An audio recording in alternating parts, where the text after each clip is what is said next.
जय सतगुरु जी भक्तों। और कैसे हैं आप? आशा है आप सब सुखपूर्वक हो। साथियों, आज हम जिस विषय में बात करना चाहते हैं वो विषय ऐसा है जो सबकी मनोदशा से संबंधित है। यानी कि हम इंसान एक ही मन के हैं। सबका मन, सभी का मन एक जैसा है। सब निर्मल मन के हैं। भगवान ने सबको एक स्वच्छ और निर्मल मन देकर भेजा है। अब हम उस मन को कैसे कैसे इस्तेमाल कर रहे हैं और किस तरह से हम उसको यूज़ कर रहे हैं, ये तो हमारे पर डिपेंड करता है। मन वो चीज़ है जिसके साथ हम जुड़े हुए हैं और कहते हैं मन के जीते जीत है और मन के हारे हार। इंसान शारीरिक रूप से इतना नहीं थकता जितना मानसिक रूप से थकता है। उसका मन उसको बेचैन और प्रसन्नता का अनुभव कराता है। देखिए, मन मस्त कहा गया है। श्री कृष्ण भगवान ने गीता में, गर्भ गीता में कहा है कि मन मस्त हाथी की न्याय है और कृष्णा इसकी शक्ति है। ये मन पांचों के वश में है: काम, क्रोध, मोह, लोभ और अहंकार। जिसके अंदर अहंकार सबसे बड़ी है। हमारे अंदर जो अहंकार है, अहंकार किसका नाम है? अहंकार वो चीज़ है जो हमारे व्यक्तित्व को, हमारे वजूद को नष्ट कर देता है। अहंकार वो दुर्गुण है जिसके करने से हम आसमान में उड़ते हुए धरती पे आ गिरते हैं। इसलिए हमारे को सबसे बड़ा शत्रु जो अहंकार है, उसका तो डटकर सामना करना चाहिए। डटकर सामने का मतलब आप सोचते होंगे कि हम तो कोई अहंकार नहीं करते, लेकिन फिर भी यही बात हमारे को चलती, हमारे पे लागू हो रही है। या हमें अहंकार जो है कभी हमने किया ही नहीं। ये सब कुछ ऐसी बातें हैं जो कि नॉर्मल हैं, हम कर जाते हैं लेकिन हमको पता नहीं चलता। छोटी सी बात लीजिए, अगर आपसे कोई किसी प्रकार से योग्यता में कम है, आप उसको नहीं कहेंगे मैं अहंकार कर रहा हूँ, लेकिन आपका व्यवहार उसके प्रति अगर रूखा है वो अहंकार ही कहलाएगा। और उस अहंकार के बदले में हमको उसका परिणाम भुगतना पड़ता है। वो सज़ा वो नहीं देता, वो सज़ा हमें उस परमपिता परमेश्वर की तरफ से मिलती है। क्या सज़ा मिलती है, क्या मिलती है और कैसे मिलती है, ये सब भी वही डिसाइड करते हैं। हमारे हाथ में, कायदे में देखा जाए तो हमारे हाथ में कुछ भी नहीं है और हम तो एक उस परमपिता परमेश्वर के हाथ की पुतली है। जैसा वो हमें नचाते हैं हम वैसा नाच पड़ते हैं, जैसा वो हमसे बुलवाते हैं हम वैसा बोल पड़ते हैं। लेकिन ऐसा है कि हम सारा दोष परमपिता परमेश्वर में डाल देते हैं। ऐसा नहीं होना चाहिए, ऐसा नहीं है। सब कुछ उसी की मर्जी से होता है, लेकिन फिर भी एक राइट, एक अधिकार परमात्मा ने हमें दिया है कि हम अपना निर्णय या अपना कुछ कार्य अपने आप कर सकते हैं। उसके लिए उसने हमें बुद्धि दी है, मन दिया है और यही कहा था, उन्होंने यही कहा है, इसका प्रयोग करके इंसान को जीना है। ये चीज़ इंसान को ही दी गई है। सृष्टि में जितने भी जीव हैं, देहधारी हैं, उन किसी के पास इस चीज़ का, इस नियत का, ये जो नेमत भगवान ने दी है वो उसके पास, उनके पास नहीं है। इसीलिए हम लोग सर्वश्रेष्ठ प्राणी हैं। इस जगत में, पूरी सृष्टि में परमात्मा की हम सर्वश्रेष्ठ कृति हैं। क्यों? क्योंकि हमें परमात्मा ने बुद्धि दी है, मन दिया है, ताकि हम किसी को भी कोई भी कार्य करें उसको दिमाग से सोच के और उसके अंदर मन लगा कर करें। इसीलिए हम लोग सर्वश्रेष्ठ कहलाते हैं। साथियों, ये कुछ ऐसी बातें हैं जो सबको पता है। ऐसा नहीं कि आजकल संसार में किसी को पता नहीं है, अज्ञानी नहीं, आज के संसार में सब ज्ञानी हैं और सबको पता है, लेकिन इन बातों का एहसास किसी किसी को होता है। सबको पता है कि गलत काम का जो फल होता है वो गलत ही होता है, अच्छे काम का फल अच्छा होता है। जितनी भी किताबें बातें हैं आजकल हर एक प्राणी को पता है, लेकिन फिर भी हमें कहा गया है कि हम किसी के साथ दगा ना करें, हम किसी से झूठ ना बोलें, लेकिन हम फिर भी बोलते हैं, हम फिर भी दगा कर जाते हैं। क्यों कर जाते हैं?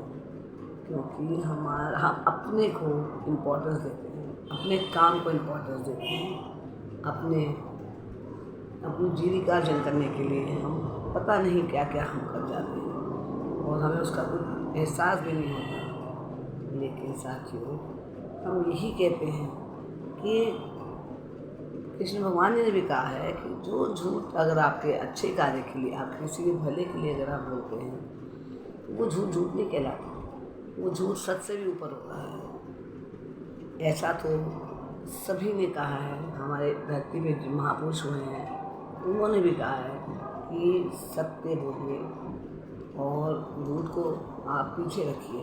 लेकिन कभी कभी ऐसा सत्य भी बोला नहीं जा सकता जिसके द्वारा किसी का बहुत बड़ा नुकसान हो। अब छोटा सा उदाहरण लीजिए, अब आपके घर किसी के घर में अच्छा कार्य हो रहा है, विवाह शादी हो रही है, और अगर हम सबको पता है कि हम भगवान का नाम जो है वो सच होता है, हम कहते हैं ना राम का नाम जो है वो सत्य है, ऐसा सबको पता है। अगर यही वाक्य हम जाकर किसी के घर में कोई अच्छा कार्य हो और वहाँ जाकर बोले तो ये सत्य जो है वो हमारे हानिकारक हो जाएगा। क्यों? क्योंकि वो सत्य जो है सबको पता है, लेकिन उसके बोलने का स्थान वो नहीं है। इसी प्रकार से आप किसी दुखद अवस्था में कोई है और वहाँ जाकर अगर आप कुछ ऐसी बात बोल दें जो जिसमें किसी को हंसी आए या किसी की मुस्कुराहट हो जाए, एक काम तो है कि उसके किसी को आप सोच रहे कि वो कुछ दुख से बाहर निकले, लेकिन वो भी सत्य गलत है। क्यों?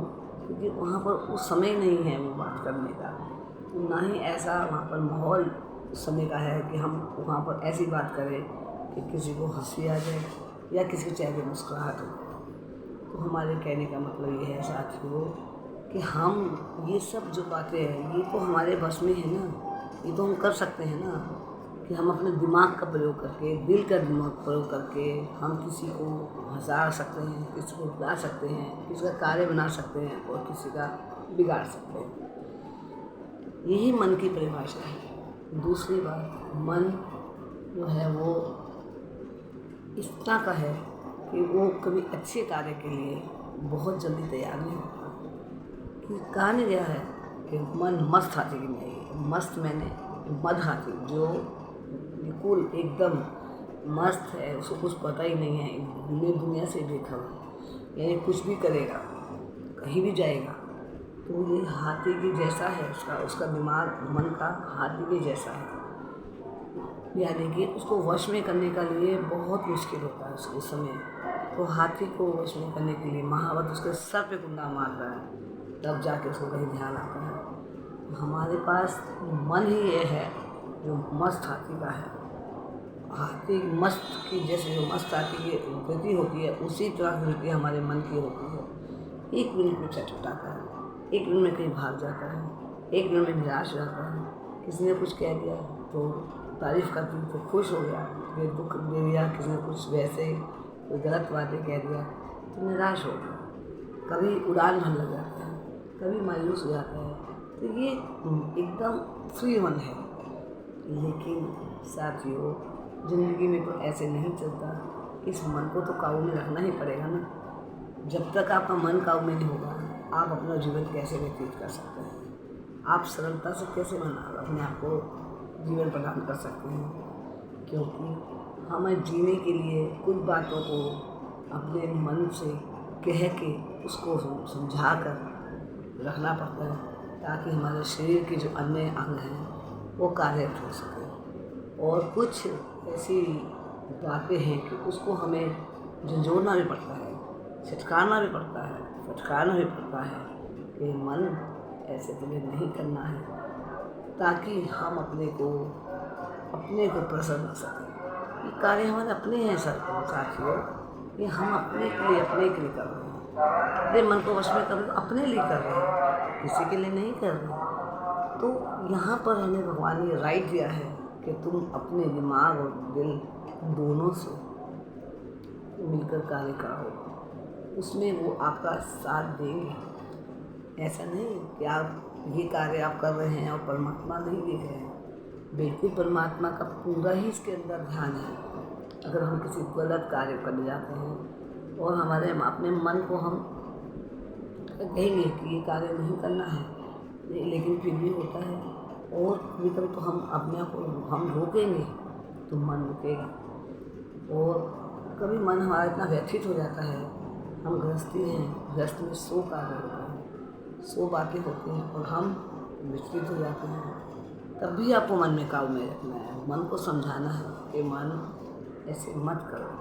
लेकिन साथियों, आखिरी में अगर मन आपसे बिखर जाता है, बिल्कुल भी छूट जा रहा है और आप काबू में नहीं आ रहे हैं, तो जैसे महावत के हाथ में कुंडा है ना, वो हाथी के सिर पे लगाता है तो उसको अकल आती है, उसी प्रकार हमारे सतगुरु महाराज के पास वो ज्ञान रूपी कुंडा है कि वो जब तक हमारे मन के ऊपर, दिलो दिमाग पर जब उस कुंडे को नहीं मारते, तब तक हमें इस मन को संभालना नहीं आता। इस मन रूपी हाथी को तब हम संभाल सकेंगे जब हम अपने सतगुरु की शरण में जाएंगे। ये साथियों, अपने सतगुरु की शरण में जाके हमें जो सुख मिलता है उसका हम बयान नहीं कर सकते। यानी हमारे कहने का मतलब यह है कि सत्संग, अच्छी बातें, महापुरुषों के वचन, वेद, मंत्र, ज्ञान, ये सब ऐसे साधन हैं जिसको हम जिनकी शरण में जाकर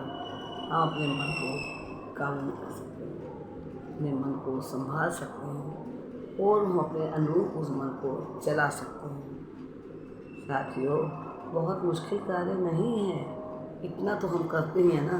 अगर तबीयत हमारी ख़राब होती है तो डॉक्टर तो घर में नहीं आता, हमें खुद ही तो जाना पड़ता है, खुद बनाना पड़ता है कि डॉक्टर हमें ये रोग हुआ है, तब आपको डॉक्टर दवाई देते हैं। लेकिन इसी प्रकार से अगर आपको कहीं किसी प्रकार की कोई ज़रूरत है, आपको प्यास लगी है, तो पानी तो उठ के नहीं आएगा ना, नदी तो उठ के नहीं आएगी ना, आपको साहस करके वहाँ जाना पड़ेगा और वहाँ से आपको पानी खुद पीना पड़ेगा। ठीक उसी प्रकार हमें अपने मन को काबू में करने का, उसको स्वस्थ रखने का एक ही साधन है, वो है सतगुरु महाराज की शरण और उनके सत्संग प्रवचन, उनके वचनों को सुनना और उस पर अमल करना। मुश्किल कार्य नहीं है साथियों। आप सोच रहे होंगे कि ये तो कैसे संभव है, हम अपने, क्योंकि मन को तो एक हवा का रूप भी दिया गया ना, जैसे हवा का कोई स्वरूप नहीं है, कितनी चंचल है, आज यहाँ और वहाँ, फिर यहाँ फिर वहाँ। इस तरह से मन की स्थिति भी ऐसी है। आप कोई अच्छा कार्य करने बैठेंगे, आप ध्यान लगाने बैठेंगे, मन तो हवा से भी तेज चलता है, एकदम उड़ के जाता है, वहाँ जाता है जहाँ उसको अच्छा लगता है। वो मन अच्छा लगता है मन को, लेकिन उसका भोग किसको करना पड़ता है? हमें, हमारे अपने शरीर को। क्यों? क्योंकि हम उसका स्वाद ही नहीं ले पाते। अगर हम सत्संग में बैठे हैं और हमारा मन विचलित हो रहा है तो हम तो मन को जो है पकड़ने में लग जाते हैं। इसलिए साथियों, मन को मत पकड़ो। मन के अंदर जो विचार आते हैं, जो भी कार्य जो उसके दिमाग मन में आ रहा है, आप उसको संभालने की कोशिश मत करो। आप तो अपना कर्म करो। अगर आपने पूजा करनी है तो आप पूजा ही करो। भले ही मन कहता है मैं नहीं करूँ, भले मन से अंदर से आ जाती है हम बैठ नहीं सकते, हम भूखा नहीं रह सकते, हम खड़े नहीं जा रहे, खड़े नहीं हो सकते। ये सब बातों के तो मन के बहाने हैं। वो आपको आपके अच्छी कार्य करो, भगवान की तरफ जाने के लिए, रोकने के लिए उसके बहाने हैं। इसलिए ये मैल एक ऐसी मैल है जो हमारे सबके मनों की जमी पड़ी है, और उस मैल को साफ करना सबसे बहुत जरूरी, सबसे पहला काम है और ज़रूरी काम।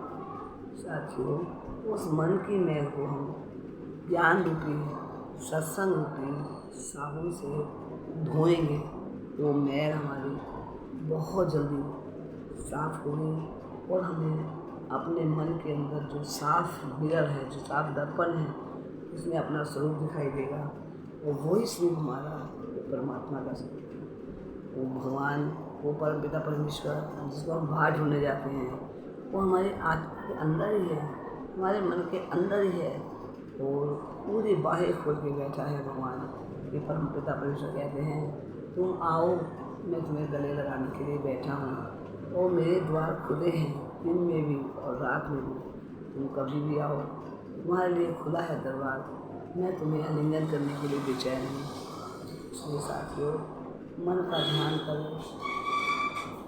और मन रूपी दरवाजे को अपने परमात्मा, अपने मन रूपी दरवाजे को अपने ज्ञान से उसको उस दरवाजे के अंदर प्रवेश करें, उस ज्ञान को अपने मन के दरवाजे में प्रवेश कराएं, जिससे आपको अंदर की छवि साफ और सुथरी दिखाई दे।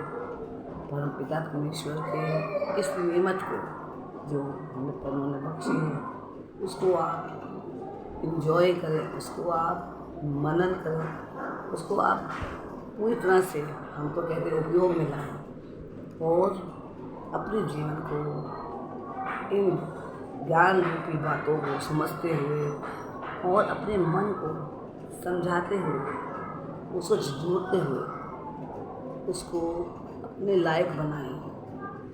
आप मन के वश में ना हो, मन आपके वश में होना चाहिए, ऐसा कार्य करें।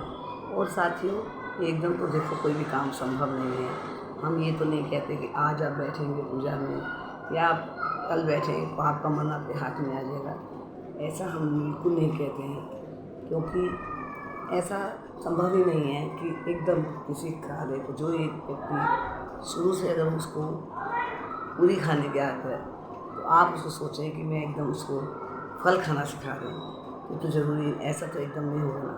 आपको धीरे धीरे उसके टेस्ट का, जो उसका टेस्ट है, उसको धीरे धीरे हल्का करेंगे, तभी तो आप अवसर जाएंगे। मन की नहीं बात है, मन को एकदम तो बस में आप नहीं कर सकते, लेकिन हाँ, धीरे धीरे धीरे आप कोई बात करेंगे, 4 बात अपने मन से कहेंगे, तो एक बात तो समझ में आएगी ना। इस तरह से करते करते साथियों, ये हमारा वादा है, ये वो मन जिसको हम हाथी रूप, मस्त हाथी रूप मन कह रहे हैं ना, ये आपके पूरे वश में होकर आपको आपका ही दर्शन कराएगा, और वही दर्शन आपका वो क्या है, वो पिता परमेश्वर का स्वरूप है। क्यों? क्योंकि आत्मा के अंदर परमात्मा का वास है। काहे को मंदिर खोजन जाए, ये मन के, ये परम पिता परमेश्वर तेरे घट में है। ये कहते काहे को मंदिर ढूंढन जाए, ये जो आपका परम पिता परमेश्वर है, जिसको आप हर दिन ढूंढते हैं, बहुत कार्य करते हैं उसके लिए, व्रत भी रखते हैं, दान भी देते हैं, बहुत कार्य करते हैं इसके अलावा, लेकिन नहीं दर्शन होते ना। क्यों? क्योंकि आपकी जो चीज़ खो गई है, आपकी मान लो अंगूठी खो गई है, आपकी चीज़ अंगूठी मान लो घर में खोई है, और आप उसको बाहर ढूंढेंगे तो वो कैसे मिल जाएगा? जो चीज़ जहाँ खोई है वहीं तो मिलेगी ना। कुछ भी हो तो हम जो है परमेश्वर को बाहर ढूंढने जाते हैं, जबकि बड़े बड़े ऋषि मुनि जितने भी ध्यान लगाने वाले वो क्या कहते हैं कि परम पिता का वास तो हमारे अंदर ही है, अंदर क्यों नहीं हम खोजते हैं? क्यों? क्योंकि हम अंदर तो हम जानते ही नहीं ना। कभी हमारा ऐसा हुआ ही नहीं कि हम अपने आप को स्थिर बिठा के, अपने को एकदम स्थिर रख के हमारा ध्यान लगे और स्थिर होके जो है हम उसको देख पाएँ। ऐसा मौका बहुत कम आता है, लेकिन आया है, ये बात नहीं है। हमारी चीज़ असंभव कुछ नहीं है, मुश्किल तो है लेकिन असंभव नहीं। दर्शन करने वालों ने दर्शन पाए हैं, ऋषि मुनियों ने, ज्ञानी ध्यानियों ने ईश्वर पिता परमेश्वर को पाया है और बहुत कठिनाई से पाया है, अभ्यास करके पाया है। ऐसा नहीं है। उसके लिए उन्होंने क्या किया है, उन्होंने वही कर अभ्यास को जन्मति हो सुजात रस्सी आवज्जात के सिर पर परमेश्वर। इस प्रकार कुएं की रस्सी बार बार सिर पर आती है तो रस्सी नहीं टूटती, सिर पे भी निशान पड़ जाता है रस्सी के। वही स्थिति हमारे लिए बार बार अभ्यास करने से हमारा जो मन है वो हमारे वश में हो सकता है कि कोई बात असंभव नहीं है और थोड़ी सी कठिन जरूर है लेकिन असंभव नहीं है। हम ऐसा नहीं कह सकते कि ऐसा नहीं हो सकता, हम दावे के साथ कहते हैं ऐसा होता है, हुआ है और आगे भी होगा। उसके लिए आपको अपने आप को मजबूत बनाना है और सतगुरु के शरण को ग्रहण करके ज्ञान रूपी कुंडा अपने दिल और दिमाग पर उसका असर करवाना है, जिससे हम जो है उस परमपिता परमात्मा के अच्छे से सुखपूर्वक दर्शन कर सकें। जय सच्चिदानंद।